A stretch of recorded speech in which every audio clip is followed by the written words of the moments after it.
Alrighty, so I'm going to give a talk on game development fundamentals. This is not complete. This is essentially a brain dump of what I think are the important things to go through.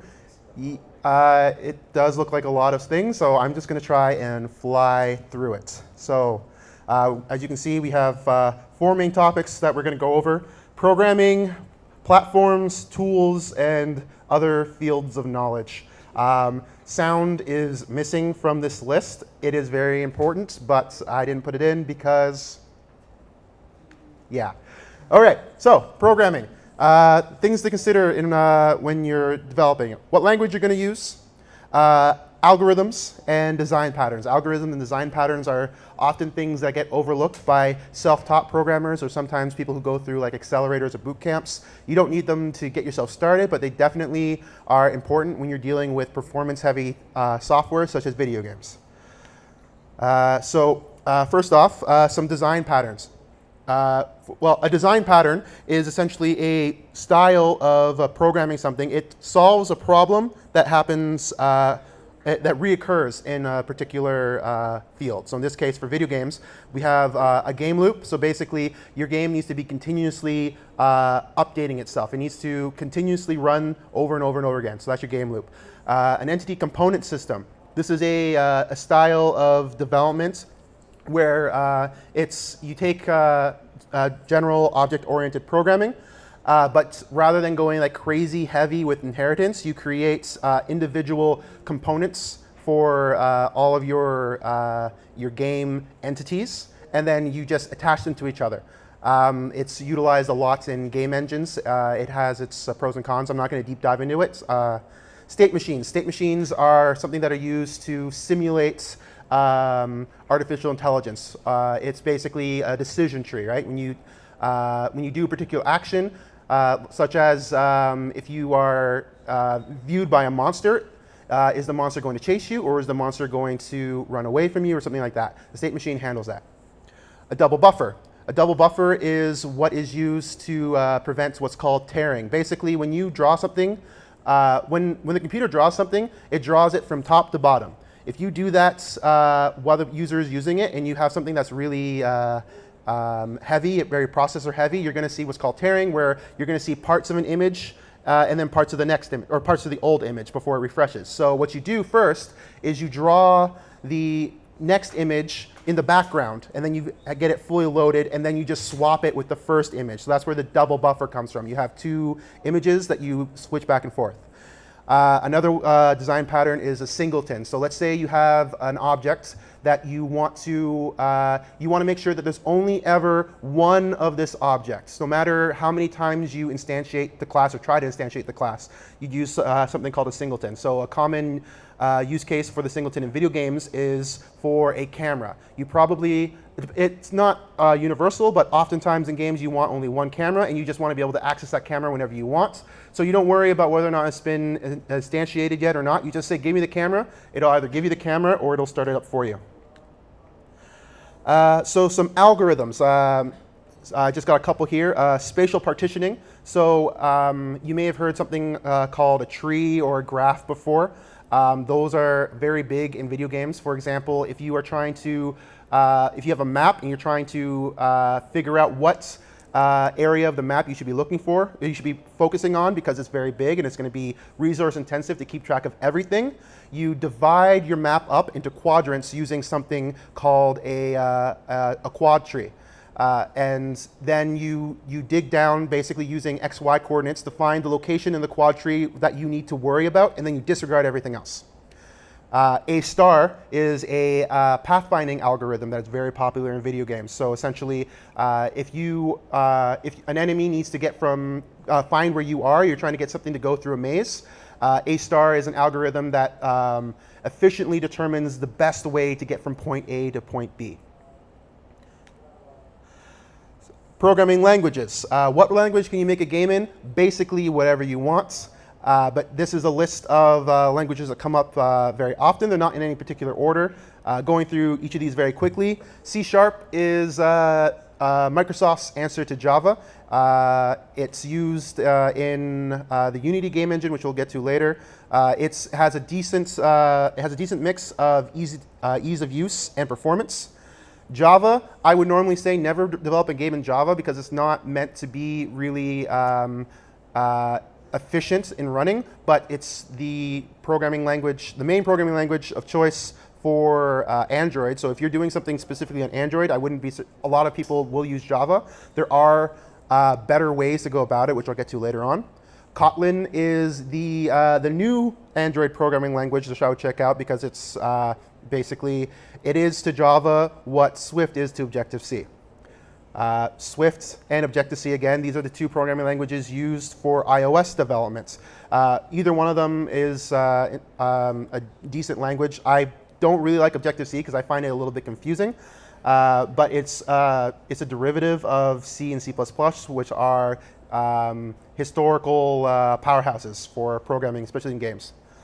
Ruby is, you might find it strange to see Ruby on here, especially because most of you have heard Ruby in context of Ruby on Rails, but Rails is actually just a framework built on Ruby. I believe Ruby was originally, if not originally made for 2D games, it was adopted for 2D games by a game framework called Game Maker. So if you've ever seen clones of the old JRPGs, they were probably made in Game Maker, which means they're probably programmed in Ruby. JavaScript, again, I traditionally wouldn't say make a game in JavaScript, but JavaScript is the language of browsers. So they've jumped through hoops to make it performant. If you use something such as Asm.js, or I think there's another compiled JavaScript language, you can get to about half the speed of C++ in a browser. And there are lots of frameworks out there. So you're not going to get anything super hardcore with JavaScript, but if you want it to be in the browser, that's probably your best bet. And of course, we have C++. C++ has been around since the 70s. It's really fast. It's, the builds are too big, but at the end of the day, you have a lot of control. You have your object-oriented programming capabilities, so it is still the gold standard for what's called AAA gaming. So your highest level of gaming, that's C++ is the gold standard. I'll get to questions at the end because I gotta fly through this stuff. Tools. Tools are hugely important when you're developing games. I'm going to go over some game engines and some 3D modeling tools. There are, of course, more out there, but this is the fundamentals. So first off, we'll look at a game engines. As you can see, we have a pretty decent sized list here. This is not even the tip of the iceberg, to be honest. I have at the top Unity 3D. That's the engine that I'm most familiar with, and I like it a lot because it was one of the first engines out there to not only be extremely cross-platform, but free to use. And if it wasn't for Unity, Unreal Engine and CryEngine would both likely still be inaccessible to any developers. With that said, now that Unity 3D has changed the market, Unreal and CryEngine both have models that are very friendly to people who are low on budgets. They arguably have better performance and graphic capabilities than Unity 3D does. But you can do, like, at the end of the day, unless you are running like a company with 2,000 people, you're not going to worry about it. Torque and Havoc, those are also, I would say they're like mid-tier, still professional level game engines. They incorporate things like NVIDIA's physics engines, and they're kind of like, they were the middle ground. So before Unity and Unreal and CryEngine came out, Torque and Havoc were engines that you'd still need to pay, and you still do, need to pay a good chunk of money to get it, but it's within the realm of affordability. Blender might be a surprise for some of you, but for those that don't know, Blender is a 3D animation and modeling software, but it is also a complete game engine as well. I believe it's based off of Python. I'm pretty sure it's Python based, so that's an option, and it's completely free and open source. Godot is another free and open source game engine. They're trying to rival Unity 3D in terms of capability and market. So feel free to check that out. I believe that they use C# and C++ for their languages. GameMaker is good for 2D games. They have their own programming language, which is it's kind of designed for people who don't have a lot of programming experience. So if you're new to game development, GameMaker might be a good introductory to that. And then we have Erlicht and Ogre. These guys are old. They've been around since since I went to school for game programming back in like 2009. And unlike the other game engines, these two are just code based, like just code. So Unity through down to GameMaker, they are programs that you run and you develop in, and you can see your game in real time. Erlicht and Ogre, they're just a code base that you compile yourself. You write all the code by yourself, and you need to compile it every time you want to use it. That said, they are very feature rich, and again, free to use, open source.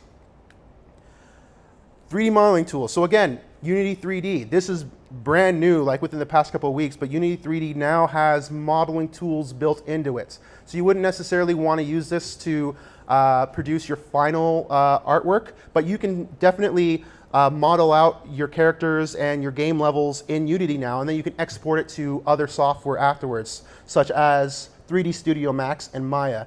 Those are two of the industry standard 3D modeling software. They'll basically they'll do whatever you want. You can make like high-scale movies on it if you have the hardware. It'll take you 1.5 years to render it, but you can if you want.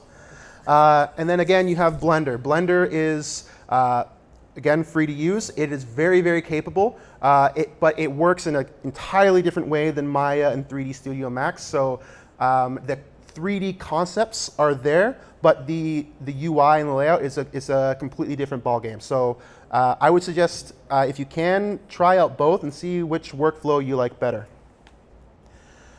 All right, so some other fields for video games. We have physics, artificial intelligence, and math. All of these can be applied in a programming framework. So you have, when you get into programming, there's different fields. You can do game logic programming. So these are the people who actually like build out the levels, and they're the ones that decide the logic of the enemies. But then you have people who are building the engine components, people who are building out how the physics are going to work, how the enemies think, right? And how graphics are rendered. That's where these fields come into play. So physics is one of the big ones, and so some physics concepts that you might want to research if you're interested in doing physics programming for video games. The first one right here, we see F equal ma. That's probably the most important physics equation for anybody doing video games. It stands for force equals mass times acceleration. So in your game, everything should, in metric units, everything has a mass and everything has a rate of motion. If you have those two things, you can determine how much impact that thing will have against something else. So for example, if you throw a dodgeball in a game, how heavy is the dodgeball? How fast is it going? How heavy is the thing that you're hitting? And then you use that equation to determine how the ball bounces, how the person falls down, etc. Ragdoll physics. Ragdoll is when you see an explosion or something like that and a character flies through the air and his arms are flapping around. That's a animated type of physics that's not realistic, but it's fun. So that's why it's there. One of the things about programming video games is that you want to have a good physics foundation, but once you have the rules there, you're welcome to break them in a way that is good for the game. Bullets or fast things. When you're dealing with physics in the game, in real life, you don't really have like a frame rate. But in a video game, you do. So it's possible that if you have something moving so fast that if your game's running at 30 frames per second, you might have something that's moving faster than can be recorded in 1/30th of a second. And if you do something, if there's a collision during that period, your bullet might not record an impact, right? So if you get a headshot, but the frame rate is screwing up your headshot, then you're screwed, right? So there's a specific there's a specific skill set there for trying to keep reasonable quantified steps in your physics rendering, separate from your graphics rendering, but still keep the game playable. Cloth physics. So this is a cloth, right? When you're dealing with a video game, when you're dealing with graphics, everything comes down to polygons. So you need to come up with calculations for how these polygons need to move with each other. So when you have something like a cloth, you take a string of triangles that are all connected to each other, and the motion of one has a ripple effect through everything else. So that's a primer on how you will, for example, if you're doing flags, or if you're trying to get realistic clothing, or even if you're trying to simulate water, sometimes you'll use cloth-based physics in order to represent that. Center of mass. So back to force equals mass times acceleration. Your center of mass will determine how you tip over. So for example, if you are, I'm going to stand up for a second, right? My center of mass is about here, generally speaking. But if I put on like 40-pound shoes, my center of mass is going to drop because I have more mass down at the bottom than I do have up on the top of me. And so that will impact where I can be hit. That's going to affect me. If my center of mass is low and I get hit somewhere around the top of my chest, I'm probably not going to fall. But if I get, I'm more likely to fall because it's further away from the center of mass. But if I get hit closer to the center of mass, I'm more likely to be stable. And the closer to the ground my center of mass is, the more I'm able to anchor myself. So knowing how the center of masses work and how they interact with different objects is a very important component of physics. And of course, gravity. If you have any type of motion in a video game, if you're trying to jump, if you are trying to calculate the trajectory of a cannonball, gravity is what is going to determine how high you can go, how quickly you fall down. It's 9.8 meters per second square, in case you were wondering. You can round it to 10, but of course, depending on your game, you can manipulate it to the constraints of your particular game. Super Mario and Sonic and things like that, they don't follow human physics. They follow physics that makes sense in the context of the game. Some math concepts that you might want to look into. Computational geometry. So it sounds complicated. It is complicated, but what it is basically is how you're calculating shapes, how you are coming up with the processing of how you're going to draw shapes and how certain things interact. That's not a field that I'm super familiar with, so I'm going to skip past that. Calculus. Calculus is used for example, when you're dealing with bullet physics, right? You use calculus in order to narrow down the time step that you're using in your physics calculation. I know there's other fields that it's used in game programming. Again, that's a little bit beyond what I generally do. Trigonometry. Trigonometry is everywhere. I'm going to go back to the gravity example again. And so if you shoot a cannonball on an angle and you want to figure out where it's going to land, trigonometry is what you're going to use with the values that you're using from gravity to determine where it's going to land, how fast it's going to be moving, things like that. Trigonometry is also used when you're dealing with the triangles that make up your models, when you're calculating those. So multiple fields. And then linear algebra is, as far as I'm aware, probably the biggest in terms of dealing with graphics specifically. I have 3 subcomponents for this: quaternions, matrices, and vectors. Vectors are essentially a direction that has a sorry, let me jump back for a second. You have in your game, generally you have either a 2D or 3D grid, right? So you have your X dimension, your Y dimension, and possibly a Z dimension. Everywhere in there has a point. A vector is the direction that you're moving from one point to the other. You can use it in other fields as well, but generally speaking, you'll have a vector with 3 units or 4. Matrices are a collection of 3 or 4 vectors that you do math on. Oftentimes you do math on this to determine how a 3D object is going to be rotating. But it's kind of cumbersome, so we have quaternions. which is ironically it's essentially unreadable by people, but you get the results mathematically faster. So matrices and quaternions fulfill very, very similar purposes, but matrices are easier for humans to just look at and understand, whereas quaternions get a more efficient answer, but you can't just look at it and see what you're doing. And artificial intelligence, some fields in artificial intelligence that we need to deal with. Pathfinding, so I mentioned A* before. Again, it's how do I get from point A to point B? You could hard code it, or you could have the computer try and figure it out on its own.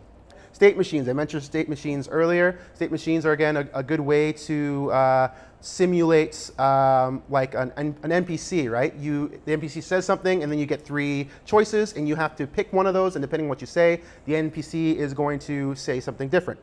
Or, again, using the example of an enemy spots you. What does the enemy do? Does it chase you? Is it strong enough to chase you, et cetera, et cetera. Neural networks. We've all heard I'm assuming we've all heard of neural networks. It's essentially simulating the way the brain works in order to come up with a decision. It's Google uses it for their search results. A lot of music sites use it to determine what you're going to like, and it's been used more and more now for programming how enemies interact. So if you're playing like a new first-person shooter, there's a good chance that the enemy AI is done using a neural network.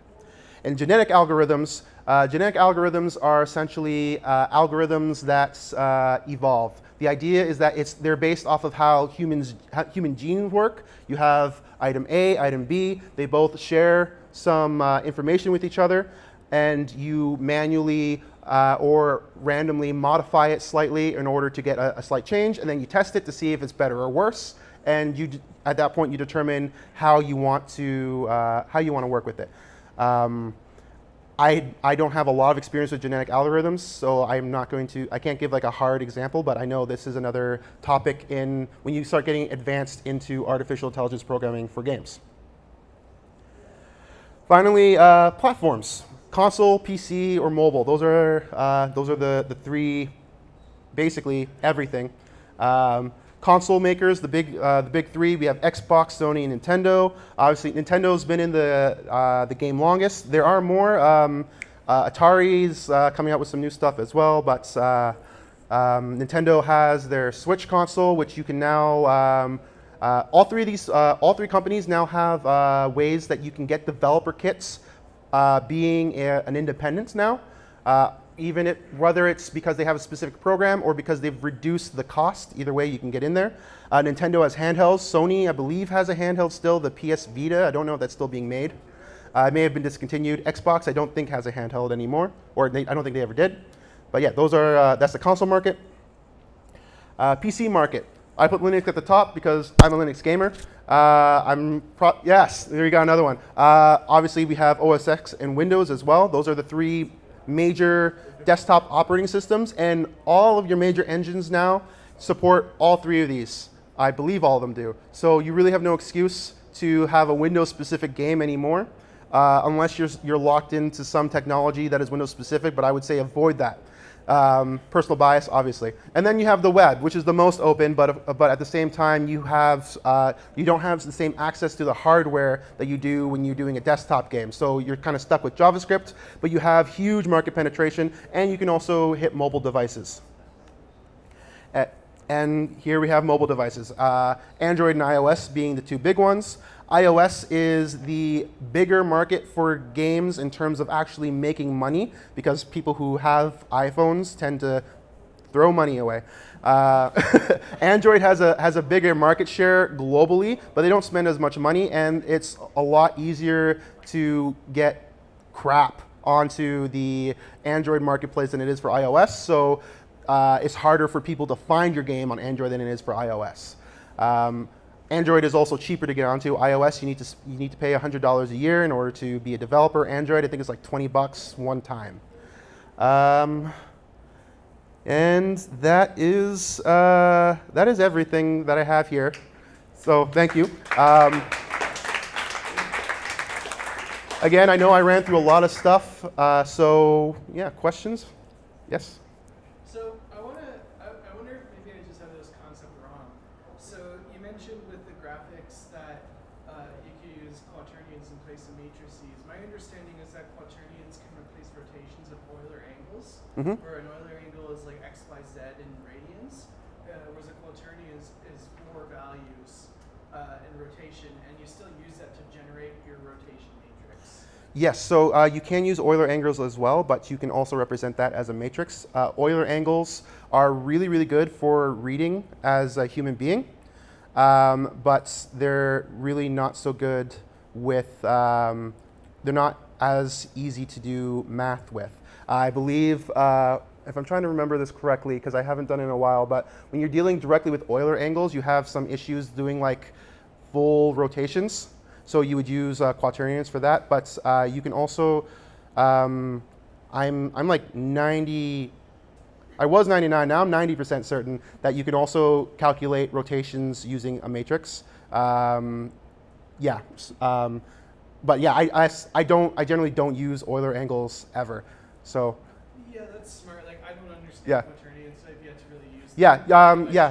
Yeah, so that's the thing with quaternions is generally like, especially if you're using an engine, you don't really need to know how it works. Knowing how it works is good, but you just kind of need to know how to use the functions. And say use a quaternion and then you pass it in the values. If you're going to be developing a graphics engine, then you need to understand the mathematics behind quaternions.